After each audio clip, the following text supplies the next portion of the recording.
हमारी आत्मा क्यों भटकती है बार बार संसार में? उसको मुक्ति नहीं मिल रही है। और उसको मुक्ति प्रदान करने का एक ही तरीका है, ना वो छिपकली बनकर के मुक्त हो सकती है, ना वो हाथी बनकर के मुक्त हो सकती है, ना वो गधा घोड़ा कुछ भी बन के मुक्त हो सकती है, लेकिन केवल मानव शरीर ऐसा है, आत्मा इसमें आती है तो मानव शरीर चाहे तो उस आत्मा को मुक्त कर सकता है। इसलिए ये अवसर मिला है। आंख, नाक, कान, जीव, हाथ, पैर, ये सब भगवान ने दिए हैं, मतलब आपको अवसर दिया है। बोले तुम में अगर ताकत हो तो मुक्त होके दिखाओ। लेकिन हम इस मानव शरीर को प्राप्त करने के बाद भी मुक्ति की चिंता ना करके और भोग भोगते हैं और विषयों में संलिप्त हो जाते हैं, जिसके कारण और बंधन बढ़ जाता है। इसलिए हमारी आपसे प्रार्थना, भक्ति का पथ चुनिए और इस भक्ति पथ पर आकर के अपनी मुक्ति का उपाय ढूंढिए। भगवान श्री कृष्ण के 3 विशेष सखा हैं। अर्जुन सब जानते हैं, दूसरे उद्धव और तीसरे सुदामा। ये 3 ठाकुर जी के सखा। आप कहेंगे श्रीदामा, तनसुखा, मनसुखा, मधुमंगल, ये कौन है? ये ठाकुर जी के प्राण हैं, ये सखा नहीं है। ब्रजवासी तो प्राण है ठाकुर जी के। ठाकुर जी उनको सखा नहीं मानते हैं, ठाकुर जी उनको प्राण मानते हैं, जीवन मानते हैं अपना। लेकिन सखा के रूप में अगर देखा जाए तो ये 3 नाम प्रमुख हैं भागवत में। अच्छा, एक बात और आपको माननी पड़ेगी कि भगवान ने सखा बहुत कम बनाए हैं। इससे एक बात ठाकुर जी मानो हमको संकेत कर रहे हैं कि भाई जीवन सुखी चाहते हो तो जितने कम सखा होंगे उतने प्रसन्न रहोगे। बहुत ज्यादा सखा बनाने की आवश्यकता नहीं है। लेकिन प्रभु श्री राम की बात यदि आती है तो राम जी के एक ही सखा के बारे में ज्यादातर सुनाई देता है, और वो है निषाद राज गुह। निषाद राज को भगवान ने अपना सखा बनाया। और वो निषाद राज कौन है? वो निषाद राज आदिवासी। राम जी जिस निषाद राज को अपना सखा बनाते हैं वो आदिवासी हैं। और आप जिस क्षेत्र में बैठे हैं, आज वहां के सांसद हमसे मिले, गजेंद्र सिंह जी पटेल यहां विराज भी रहे, कथा श्रवण कर रहे हैं। आपने हमसे एक बात निवेदन की, महाराज जी ये पूरा ट्राइबल क्षेत्र है और मध्य प्रदेश में ज्यादातर आदिवासी लोग ही रहते हैं, और उन्हें गौरव होना चाहिए इस बात का, उन्हें सौभाग्य होना चाहिए इस बात का, हम ब्राह्मण हैं, हमको केवल सेवा का अधिकार है। आप क्षत्रिय हैं तो आपको केवल युद्ध का अधिकार है। हमसे ठाकुर जी केवल पूजा अर्चना करवा रहे हैं। क्षत्रियों को ठाकुर जी युद्ध मैदान में लेकर के जा रहे हैं। वैश्यों को ठाकुर जी व्यापार की आज्ञा कर रहे हैं। पर निषाद राज गुह यानी कि आदिवासियों को तो ठाकुर जी गले में गलवैया डाल करके बैठते हैं, संग बैठाते हैं। रामायण जी में एक प्रसंग आता है कि जब अयोध्या के लोग चित्रकूट मिलने के लिए गए राम जी से, बहुत ध्यान से सुनिएगा, बहुत छोटी सी बात है लेकिन बड़ी विशेष है। जब अयोध्या के लोग राम जी से मिलने के लिए चित्रकूट गए, राम जी को वापस लाने के लिए, तो साथ में वशिष्ठ ऋषि भी गए। तो उस समय वशिष्ठ ऋषि जैसे ही चित्रकूट पहुंचते हैं तो लक्ष्मण जी ने दंडवत प्रणाम किया, राम जी ने दंडवत प्रणाम किया, पास में निषाद राज गुह खड़े थे। तो वशिष्ठ जी ने लक्ष्मण जी के सिर पे हाथ रखा, राम जी के सिर पे हाथ रखा। तो राम जी निषाद राज से कहते हैं हमारे गुरुदेव हैं, इनको दंडवत प्रणाम करो, अपने सखा को बोलते हैं। तो निषाद राज गुह ने दंडवत प्रणाम किया। वशिष्ठ मुनि उनका परिचय था नहीं तो उन्होंने सिर पे हाथ नहीं रखा, बस हाथ जोड़ करके मंगलस्तु, आपका मंगल हो, ऐसा कहा। तो राम जी को इतनी पीड़ा हुई कि लक्ष्मण जी के सिर पे हाथ रखा, मेरे सिर पे हाथ रखा, निषाद राज के सिर पे हाथ क्यों नहीं रखा? तो अपने गुरु वशिष्ठ जी को दिखाते हुए राम जी निषाद राज गुह को अपने हृदय से लगा लेते हैं, कभी उसके सिर पे हाथ फेरते हैं, साथ में बैठ के पाते हैं, उसकी पत्तल से कुछ उठा के पा लेते हैं, अपनी पत्तल से कुछ उठा के निषाद राज को पवा देते हैं। पूरे चित्रकूट के प्रसंग में वशिष्ठ गुरु यही देखते रहे कि मैंने इसके सिर पे हाथ नहीं रखा, तो राम जी मुझे दिखा दिखा करके बता रहे हैं कि देखिए आपने इसको कोई और समझा, पर ये मेरा कितना प्रिय है, मैं इसकी पत्तल से पा रहा हूं, मैं इसको अपने हाथ से पवा रहा हूं, मैं इसको संग रख रहा हूं। तो जाते जाते जब निर्णय हुआ कि राम जी वापस नहीं जाएंगे, तो वशिष्ठ मुनि जाने से पहले निषाद राज गुह को अपने हृदय से लगाते हैं और कहते हैं भैया तुम चाहे अपरिचित हो, चाहे तुम आदिवासी हो, चाहे तुम जो भी हो, लेकिन राघव तुमको हृदय से लगाते हैं, इसलिए तुम सबसे श्रेष्ठ हो, सबसे श्रेष्ठ हो, तुमसे श्रेष्ठ कोई नहीं। आज इतनी विषम परिस्थिति आई है मध्य प्रदेश में कि वही आदिवासी जन को हिंदू नहीं मानते, वही आदिवासी जन अपने आप को सनातनी नहीं मानते, और इसके कारण धर्मांतरण कर लेते हैं, दूसरे धर्म दूसरे मजहब को स्वीकार कर लेते हैं। हम आपसे बस निवेदन ये करना चाहते हैं कि इससे पीड़ा सनातन धर्म को भी होती है, भारत राष्ट्र को भी होती है, पर सबसे ज्यादा पीड़ा श्री राघव जी को होती है कि ये मेरे हैं और मेरे होते हुए अन्य के क्यों होते हैं, जिनको मैं हृदय से लगाता हूं, जिनको मैं स्वीकार करता हूं, जिनके साथ मैं बैठता हूं, जिनके साथ मैं खेलता हूं, वो अपना अस्तित्व क्यों भूल रहे हैं। हमारी प्रार्थना है यदि यहां कोई इस प्रकार आदिवासी जनजाति से संपर्क रखने वाले या वे लोग बैठे हैं, अपने आप को पहचानिए। प्रकृति आपका परिवार है और श्री राघव जी, श्री राम जी, जिसके लिए पूरा भारत देश लगता है, वो राम जी आपके सखा हैं। आप कैसे अपने आप को कोई अन्य मान करके इस प्रकार धर्मांतरण कर सकते हैं। हमारी आपसे प्रार्थना है अपने प्रतिबिंब को जानिए। हमेशा याद रखिएगा, कान भरने वाले ये कभी किसी के सगे नहीं हुए।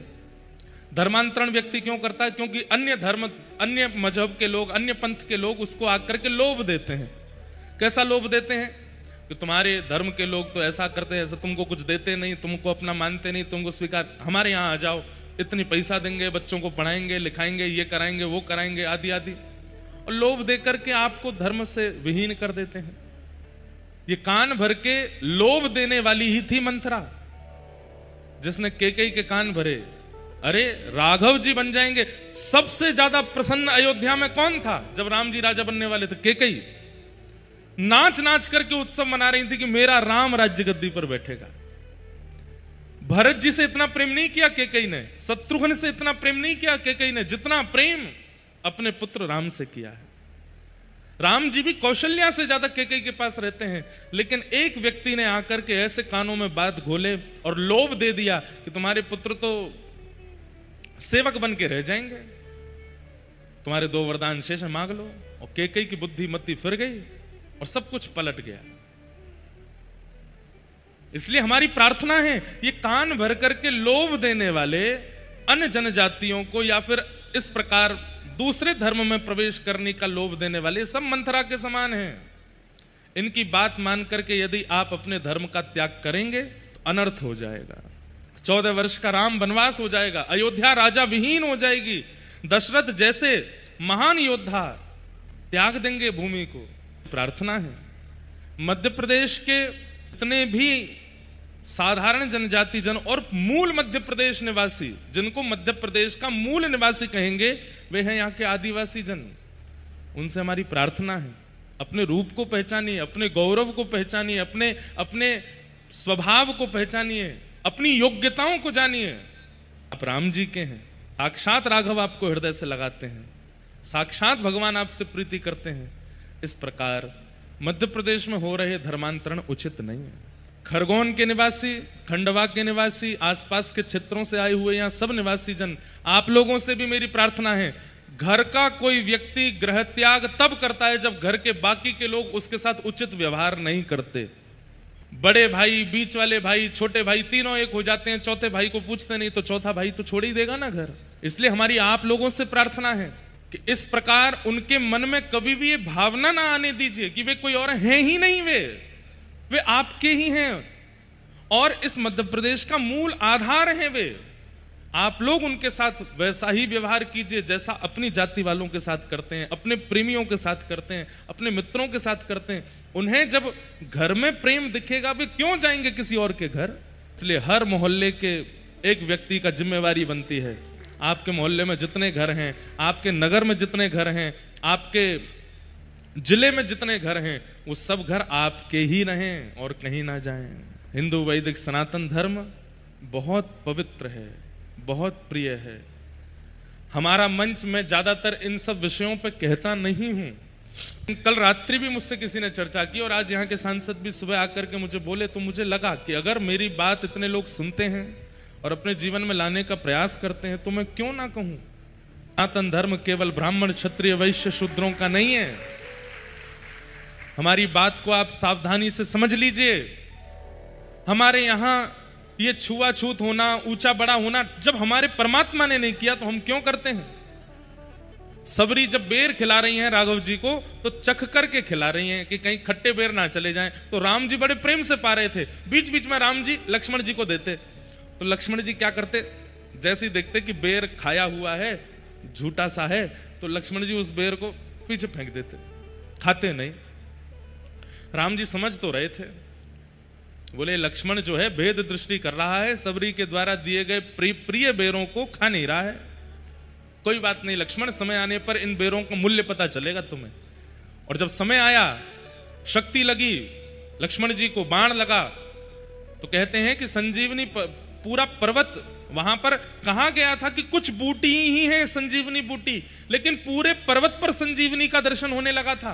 हनुमान जी पूरा पर्वत लेकर के आए और उन बूटियों को जब निचोड़ करके लक्ष्मण जी को प्रदान किया तो लक्ष्मण जी जीवित हो गए। रावण से युद्ध हुआ, लौट करके जब अयोध्या आए तो एक दिन लक्ष्मण जी एक वैद्य के पास बैठ करके बोले कि अगर संजीवनी बूटी से मेरे प्राण बच सकते हैं तो वो संजीवनी बूटी सारे चिकित्सालयों में प्रस्तुत कर देनी चाहिए और जिसके भी प्राण जा रहे हैं सबको दे देनी चाहिए, सबके प्राण बच जाएंगे। तो वैद्य ने हंस करके कहा कि आपने कभी ये विचार क्यों नहीं किया कि जिस संजीवनी बूटी से आपको बचा लिया वो संजीवनी पर्वत, पूरा पर्वत हनुमान जी महाराज ने लंका में ही रखा था। रावण चाहता तो वहां से सारी संजीवनी बूटियां इकट्ठी करवा के अपने राक्षसों को पिला देता, कोई भी नहीं मरता। आप ही क्यों बचे, बाकी कोई क्यों नहीं बचा? समझने वाली बात है ना कि राम रावण युद्ध लंका में हो रहा है और वहीं पर्वत ला करके आए हैं हनुमान जी, उस पर अनेक संजीवनी बूटियां हैं। जो जो मरते जा रहे थे, एक वैद्य इसी काम में लगा रहता कि वहां से संजीवनी बूटी लाके सबको देता रहता, सब जीवित हो जाते। आप ही क्यों बचे? लक्ष्मण जी बोले हाँ ये बात तो हमारे मन में आई नहीं। बोले कि जब सबरी जी आपको झूठे बेर खिला रही थी, राम जी तो पा रहे थे, आप नहीं पा रहे थे, आप पीछे फेंक रहे थे। वही बेर आप इतनी द्रुत गति से फेंक रहे थे कि वही सबरी के झूठे बेर ही पर्वत पर जाकर के बूटी बन रहे थे। और जब पर्वत लेकर के आया गया, वैद्य ने बूटी नहीं खोजी है, राम जी ने बूटी खोजी है। बोले जितने बेर लक्ष्मण ने पीछे फेंके वही बूटी बन करके आए होंगे। सबरी के उच्छिष्ट बेरों से प्रकट हुई बूटी से ही लक्ष्मण के प्राण बचेंगे। वो केवल आपके प्राण बचाने के लिए था और किसी के प्राण नहीं बचते उससे। सोचिए, वहां लक्ष्मण जी ने भेद दृष्टि की तो ठाकुर जी ने उन्हें भी बता दिया कि भाई सबरी जी के साथ भी तो यही हुआ था। संत जन उनको यही कहते रहते थे कि तुम्हारे हाथ का तो पानी भी उचित नहीं है, तुम तो ऐसी हो, तुम तो इस जाति की हो, तुम तो वो हो। लेकिन राम जी ने कितना प्रेम किया उनको। जब ठाकुर जी ने ऐसी भेद दृष्टि नहीं रखी तो आप क्यों रखते?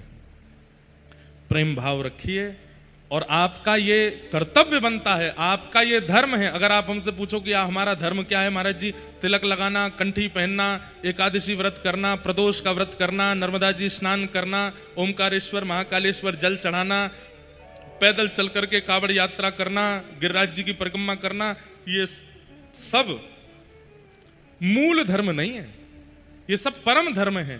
पर मूल धर्म क्या है कि जो आपके हैं वो आपके ही रहें, ये आपकी जिम्मेवारी बन जाए, यही आपका धर्म है। हमारी बात को बहुत सावधानी से सुन लीजिएगा। अगर आपका एक व्यक्ति भी आपके नगर का अपना धर्मांतरण करता है तो आपकी कम से कम 5 साल की गई समस्त धर्म क्रियाएं नाश हो जाती हैं। क्यों? आपकी जिम्मेवारी थी कि वो आपका रहे, लेकिन फिर भी उसने आपका त्याग कर दिया, अन्य किसी मजहब पंथ को स्वीकार कर लिया। ये आपके लिए दुर्भाग्य है। कैसा धर्म का पालन कर रहे हो आप कि आप अपने परिवार को ही नहीं बचा पा रहे हो? इसलिए कथाएं सुनना सब आवश्यक है, तीर्थ यात्राएं करना सब आवश्यक है, धर्म आध्यात्म में बताई गई बातों का पालन करना सब आवश्यक है। पर इन सबसे भी ज्यादा आवश्यक यह है कि आप एक परिवार हैं। केवल खरगोन में डी के परिवार नहीं है, खरगोन पूरा परिवार है और ये पूरा परिवार सदैव एकजुट रहे, कभी भी अपने घर का त्याग ना करे कोई, ये आपकी जिम्मेवारी है। इसलिए हमें दक्षिणा रूप में ये प्रदान कीजिए, धर्मांतरण करें, जाइए, प्रेम से समझाइए और उसे वापस लेकर के आइए। आपका ये कर्तव्य है। हम आपको एक और बात कह दें, एक व्यक्ति भी अगर आपकी वजह से बच गए, नहीं धर्मांतरण किया या धर्मांतरण करके वापस भी आ गए, तो आपको अश्वमेध यज्ञ के समान पुण्य प्राप्त होगा, अगर एक व्यक्ति को भी आपने बचाया तो। इसलिए मध्य प्रदेश के लोगों से हमारी प्रार्थना, अति पावन अति पुनीत ये प्रदेश है, आप सब लोग इसकी रक्षा करो, सब मंगलमय हो। भगवान ने रास विहार के बाद वृंदावन में कुछ लीलाएं की, केसी आदि कुछ राक्षसों का वध किया, कंस ने धनुर्यज्ञ का कार्यक्रम किया और भगवान को धनुर्यज्ञ में बुलवाने के लिए अक्रूर जी को वृंदावन भेजा। श्री अक्रूर जी महाराज वृंदावन आए और ठाकुर जी को लेकर के मथुरा गए। मथुरा आकर के भगवान ने कुबलिया पीड़ हाथी का उद्धार किया, कुब्जा के ऊपर कृपा की, रणभूमि में प्रवेश करके अनंत पहलवानों के वध किए और 50 सिड्डी ऊपर बैठे हुए महाराज कंस को अपनी दोनों भुजाओं से उठा करके ठाकुर जी ने नीचे पटक दिया और कंस का वध हो गया। बोलो कंस मर्दन भगवान की। कंस वध के पश्चात भगवान ने अपने नाना मतलब कंस के पिता उग्रसेन को राज्य गद्दी पर बिठाया। भगवान श्री कृष्ण ना तो कभी द्वारिका के राजा बने, ना कभी मथुरा के राजा बने। दुनिया राजा बोलती उन्हीं को है, पर वे कभी राज पदवी पर नहीं बैठे। उग्रसेन को राजा बनाकर के भगवान ने देवकी मैया को कारागृह से मुक्त किया। मां ने अपने लाला को 11 वर्ष 56 दिन बाद आज देखा। छोटे से कन्हैया देखे थे, उसके बाद आज देखे। देख करके मैया ने हृदय से लगाया। भगवान ने एक दिन इच्छा प्रकट की और कहा कि मां, मैं सामान्य बालकों की तरह विद्यालय पढ़ने जाना चाहता हूं। और 12 वर्ष की आयु में पहली बार ठाकुर जी विद्यालय गए। सोचो, यहां छोटे छोटे 2 साल 2.5 साल के बस्ता टांग के चले जाते हैं स्कूल, और फिर हम लोग बड़े होने पर कहते हैं कि इनका मानसिक विकास क्यों नहीं हो रहा है, ये माता पिता की सेवा क्यों नहीं करते हैं, ये परिवार से विलग क्यों रहना चाहते हैं, ये उखड़े उखड़े से क्यों रहते हैं, ये परिवार को सर्वस्व क्यों नहीं मानते हैं, क्योंकि परिवार ने 2.5-3 साल की उम्र में स्कूल भेज दिया। पता नहीं आज का प्रावधान क्या है, पर हमारी बात मानिए, कम से कम 4-5 वर्ष तक बालकों को घर पर ही रखा कीजिए। तालयेत 5 वर्षाणी। ठाकुर जी को देखो, 12 साल की आयु में गए हैं विद्यालय पढ़ने के लिए। और कहां आए? मध्य प्रदेश। मध्य प्रदेश में भी अवंतिका, उज्जैन, और वहां ठाकुर जी सांदीपनी उपाध्याय जी के यहां पढ़ने के लिए आए। उपाध्याय कौन है? उपाध्याय उनको कहा जाता है जिनके समीप जाकर के अध्ययन किया जाता है। उपसमीपे अध्ययनम, जिनके समीप जाके। एक होता है घर पर ट्यूशन पढ़ाने वाला आता है, एक होता है कि आप किसी के पास पढ़ने जाते हो। तो प्राचीन काल में जिन ब्राह्मणों के पास हम पढ़ने जाते थे उनको उपाध्याय कहते थे। हम भी उपाध्याय हैं। तो सांदीपनी उपाध्याय अवंतिका में विराजते थे, उनके पास ठाकुर जी ने आकर के अध्ययन किया। वहीं ठाकुर जी को परम सखा श्री सुदामा जी मिले। मतलब वैसे तो गुजरात की प्रसिद्धि है कि सुदामा सखा भगवान से मिले, लेकिन सुदामा सखा को पहली बार भगवान से मिलाने वाला मध्य प्रदेश है। यहीं मिले ठाकुर जी, अवंतिका में सबसे पहले। सांदीपनी गुरुकुल में सुदामा जी से भेंट हुई। ठाकुर जी को बड़े प्रिय लगे सुदामा, और उनको ठाकुर जी ने अपना सखा बना लिया। कुछ वर्ष अध्ययन करने के बाद ठाकुर जी वापस लौट करके, अच्छा एक और बात बताएं, 12 वर्ष की अवस्था में ठाकुर जी का मुंडन हुआ। 11.5 साल 12 साल की अवस्था में। कहते हैं ठाकुर जी की इतनी लंबी चोटी है कि सिर से लेके पैर तक जाती है। केश ठाकुर जी के इतने बड़े हैं। जब कंस वध करने के लिए ठाकुर जी गए हैं तो ठाकुर जी ने बढ़िया अपने केशों को लेकर के सिर पर जटा जैसी बना के उस पर पगड़ी आदि पाग पहनी है। आजकल जो लोग पुष्टि मार्गी हैं उनको पता होगा, श्रीनाथ जी का स्वरूप आपने देखा है? तो श्रीनाथ जी के स्वरूप में आप देखते होंगे कि यहां उठी हुई भुजा के नीचे ठाकुर जी की बैनी है, चोटी होती है। लेकिन ये आजकल जो समय चल रहा है ना, ये दान अभी एकादशी तक दान का समय है। ठाकुर जी दान लेते हैं, गोपियों का मार्ग रोक के उनसे दान लेते हैं, दही का दान, दूध का दान, मक्खन का दान। तो अभी ये दान अभी एकादशी पर पूर्ण होगा। कल परसों ही तो है एकादशी, तो परसों तक दान का श्रृंगार होता है। और दान के श्रृंगार में ठाकुर जी को चोटी नहीं धराते। क्यों नहीं धराते? बोले ठाकुर जी दान लेके भागते हैं तो चोटी इतनी जोर से लहराती है कि गोपियां उसी को पकड़ लेती हैं। तो इसलिए ठाकुर जी चोटी को ऐसे पीछे पूरी गूंथ करके और फिर अपनी यहाँ छाती पे बांध, कमर पे बांध करके यहाँ फेटा में बांध के रखें, ताकि मेरी चोटी लहरावे नहीं तो गोपी पकड़ लेगी पीछे से। और बाकी श्रृंगारों में आपको वेणी दिखाई देगी, लेकिन ये अभी एकादशी तक का जो श्रृंगार श्रीनाथ जी में भी होता है, वहां पे ठाकुर जी को वेणी नहीं धराते। क्यों? बोले ठाकुर जी अपनी पूरी चोटी छुपा के आते हैं भीतर की, कहीं गोपी ना पकड़ ले मुझे, दान लेके भाजूंगो।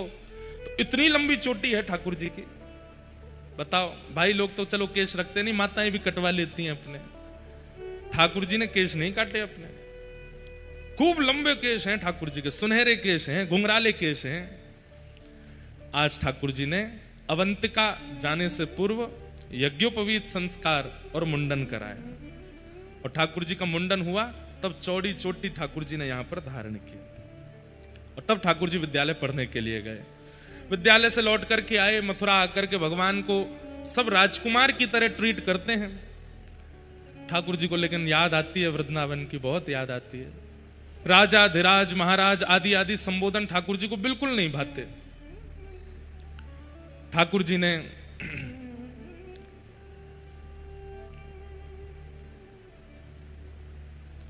उद्धव जी को वृंदावन भेजा, और श्री उद्धव जी महाराज वृंदावन गए, गोपियों से चर्चा करके आए। लौट करके वापस जैसे ही ठाकुर जी आए, उद्धव जी आए, भगवान ने उद्धव जी से कहा, उद्धव तुम ज्ञानी तो हो, मैं तुम्हें प्रेमी बनाना चाहता था, इसलिए तुम्हें वृंदावन भेजा। मथुरा पर चढ़ाई हुई और मगध नरेश जरासंध ने 17 बार मथुरा पर चढ़ाई की, और 17 बार भगवान ने पूरी सेना को मार दिया, अकेले जरासंध को छोड़ दिया। जरासंध ने 18वीं बार ब्राह्मणों को अनुष्ठान पर बैठाया, अगर मैं हार गया तो तुम ब्राह्मणों के सर धड़ से अलग कर दूंगा। ब्राह्मणों को अनुष्ठान पर बैठा जान ठाकुर जी घबरा गए, बोले कि अब मैं जरासंध को नहीं हरा सकता। क्यों? ब्राह्मणों को अनुष्ठान पर बैठ, सोचिए गौ ब्राह्मण प्रतिपालक, कितना प्रेम करते हैं ठाकुर जी ब्राह्मणों से। ठाकुर जी ने रात रात में विश्वकर्मा को आज्ञा की, बोले जाइए एक नई नगरी का निर्माण कीजिए और सोते हुए मथुरावासियों को वहीं पहुंचा दीजिए, हम रण छोड़ के भागेंगे। बलराम जी से कही, बोले दादा थोड़ी देर युद्ध को अभिनय करेंगे, बाकी बाद हाथ पकड़ के दोनों भाज लेंगे। दाऊ दादा बोले लाला वैसे ही हम पे इतने लांछन लगे हैं, कोई के माखन चोर, कोई के इनके माता पिता को पता नहीं है, कोई कछु कह रहा, कोई कछु कह रहा है, जो एक नयो आरोप और लग जाएगा कि रण छोड़ के भाज गए।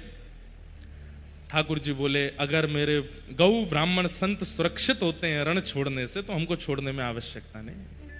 हमको अपने नाम की परवाह नहीं है भैया, पर हमारे गौ ब्राह्मण संत ये सुरक्षित रहने चाहिए। जरासंध बड़ा क्रूर है, अगर इस बार भी हार गया तो ब्राह्मणों को, संतों को, गायों को चुन चुन करके खत्म करेगा, इसलिए अब की बार भागना पड़ेगा। बलराम जी बोले लाला तू सीधे जरासंध को ही सफायो कर दे। बोले जी मेरे हाथों नहीं मरेगा, इसकी मृत्यु तो भीम के हाथों होगी, और वो बात की निश्चित है। देखो जिसके हाथ मृत्यु निश्चित है उसी के हाथ होगी। ठाकुर जी चाह करके भी जरासंध को नहीं मार रहे हैं। और बीच युद्ध मैदान में युद्ध करते करते करते ठाकुर जी ने बलराम जी की ओर देखा, बलराम जी ने ठाकुर जी को, दोनों भैया ने हाथ पकड़े और युद्ध करते करते ठाकुर जी वहां से भाग गए। रण छोड़ करके भागे, इसलिए ठाकुर जी को नाम पड़ गया, और रण छोड़ रहा है। बोलो रण छोड़ रहा है भगवान की, द्वारिकाधीश की। विप्रधेनु संतन के कारण रण छोड़ो ब्रजनाथ, गोमती तट द्वारवती पधारे, गोमती तट द्वारवती पधारे, कहलाए द्वारिका नाथ, वृंदावन प्यारो वृंदावन। हम जिस भी तीर्थ में जाते हैं उस तीर्थ की एक पंक्ति जोड़ देते हैं इस पद में। अब जैसे कल जगन्नाथपुरी जा रहे हैं तो जगन्नाथपुरी की पंक्ति क्या है? बलभद्र सुभद्रा संग विराजे व्रज के नाथ, रथ आरूढ़ भये नंद नंदन, रथ आरूढ़ भये नंद नंदन, कहलाए जगत के नाथ, वृंदावन प्यारो वृंदावन वृंदावन। तो भगवान द्वारिकाधीश बने। द्वारिका में जाकर के ठाकुर जी ने सबसे पहले तो बड़े भैया को ब्याह करवायो। रेवत राजा की पौत्री के साथ, रेवती के साथ में बलराम जी का ब्याह हुआ। यहाँ कौंडन्यपुर के राजा भीष्मक हैं, भीष्मक की पुत्री साक्षात लक्ष्मी जी ही पधारी हैं रुक्मणी जी के रूप में, उनके साथ ठाकुर जी का विवाह हुआ। बोलो रुक्मणी रमण भगवान की। रुक्मणी जी के साथ ठाकुर जी का प्रथम विवाह हुआ, जाम्बती के साथ दूसरा विवाह हुआ, सत्यभामा के साथ तीसरा विवाह हुआ, और मीठे रस से भरोड़ी राधा रानी लागे, महारानी लागे, मन प्यारो प्यारो यमुना जीरो पानी लागे। एयर ट्रैफिक कंट्रोल वालों का फोन आ रहा है, जल्दी हेलीकॉप्टर में आइए, आ रहे हैं। अभी ठाकुर जी ब्याह तो है तो भैया अब क्या बताएं, हम तो क्या बता रहा था मैं। हाँ, यमुना जी के साथ में ब्याह हुआ, ठाकुर जी का चौथा ब्याह। श्याम सुंदर श्री यमुने महारानी की। तत्पश्चात ठाकुर जी के अष्ट प्रमुख विवाह हुए। भौमासुर राक्षस के यहाँ 16,100 राजकुमारियां बंदी थीं। भगवान ने उन्हें मुक्त करा करके उनसे विवाह किया। कुल मिलाकर के 16,108 ब्याह हुए। बंदियों, ये एक भी स्त्री नहीं है। 16,100 उपासना कांड के मंत्र हैं और 8 जो हैं ये 8 प्रकृति हैं। कौन कौन सी? 4 प्रकृति हमारे अंदर है, 5 प्रकृति बाहर है, मन, बुद्धि, चित्त और अहंकार, और 5 प्रकृति बाहर हैं, पृथ्वी, अग्नि, जल, वायु, आकाश। तो 5 प्रकृति बाहर की भगवान की पत्नी है और 4 प्रकृति जो भीतर है उनमें से एक प्रकृति भगवान है, हमारी आत्मा। तो चित्त प्रकृति को हटा दो तो मन, बुद्धि, अहंकार। तो 5 पत्नी बाहर की प्रकृति, 3 पत्नी भीतर की प्रकृति, अष्ट प्रमुख पत्नियां हैं। इस प्रकार भगवान के अष्ट ब्याह हुए। राजा नृण के ऊपर भगवान ने कृपा की। सूर्य ग्रहण के काल पर ठाकुर जी गए और जाकर के कुरुक्षेत्र में यज्ञ किया, वहीं ब्रजवासियों से मिले। तत्पश्चात भगवान के परम सखा श्री सुदामा जी का द्वारिका में आगमन हुआ। भगवान ने उनका उचित सम्मान किया, सत्कार किया। सुदामा जी महाराज अति प्रसन्न होकर के लौटे। भगवान ने उनको सर्वस्व प्रदान कर दिया। जो तुच्छ, कुछ और सब कुछ, जो ठाकुर जी से कुछ मांगता है उसको ठाकुर जी तुच्छ देते हैं, और जो कुछ नहीं मांगता, सेवा करता है, उसको ठाकुर जी कुछ देते हैं। लेकिन जो ठाकुर जी के सामने भुजा उठा करके खुद को अर्पित कर देता है उसको ठाकुर जी सब कुछ दे देते हैं।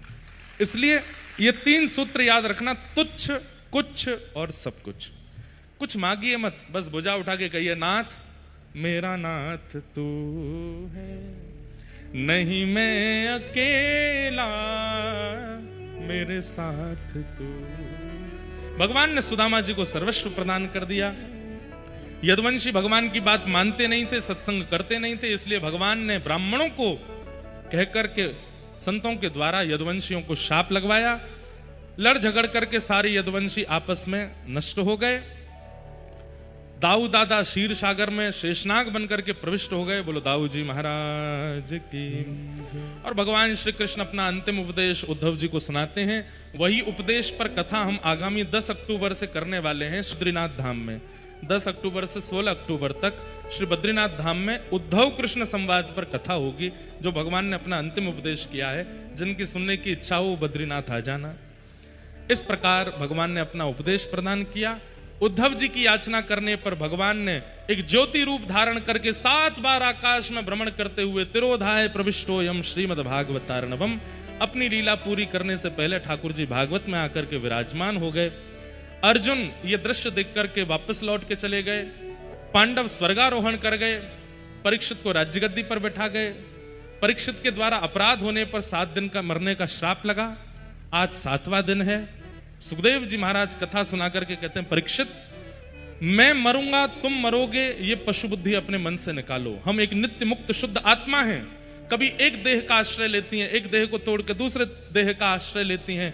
आश्रय केवल इतना है, देह माध्यम है भगवत प्राप्ति का। भागवत जी का अंतिम श्लोक सब लोग मेरे साथ 3 बार बोलेंगे। नाम संकीर्तनम यस्य, नाम संकीर्तनम यस्य। सब लोग सीधे बैठो, पहले तो अपने नेत्र बंद करो, अपने आराध्य ठाकुर जी का स्मरण करो, शुद्धता से सुनो और एक एक शब्द सुनकर के शुद्ध उच्चारण करो। नाम संकीर्तनम यस्य, नाम संकीर्तनम यस्य। सर्व पाप प्रणाशनम, सर्व पाप प्रणाशनम। प्रणामो दुःख समनः, प्रणामो दुःख समनः। तं नमामि हरिं परम्, तं नमामि हरिं परम्। नाम संकीर्तनम यस्य, नाम संकीर्तनम यस्य। सर्व पाप प्रणाशनो, सर्व पाप प्रणाशनो। प्रणामो दुःख समनः, प्रणामो दुःख समनः। तं नमामि हरिं परम् नमामि हरिं परम् नाम संकीर्तनं यस्य नाम संकीर्तनं यस्य सर्वपापप्रणाशनं सर्वपापप्रणाशनं प्रणामो दुःखशमनः प्रणामो दुःखशमनः तं नमामि हरिं परम् नमामि हरिं परम् जिन भगवान का नाम संकीर्तन समस्त प्रकार के पापों से मुक्त करता है, ऐसे प्रभु के परम पावन नाम को हम बारंबार प्रणाम करते हैं। बोलो बाल कृष्ण लाल की, श्री राधा रमण लाल की, श्री राधा वल्लभ लाल की, प्यारे गिरधर लाल की, जय जय श्री राम, जय जय श्री राम, जय जय श्री राम। नमः पार्वती पतये।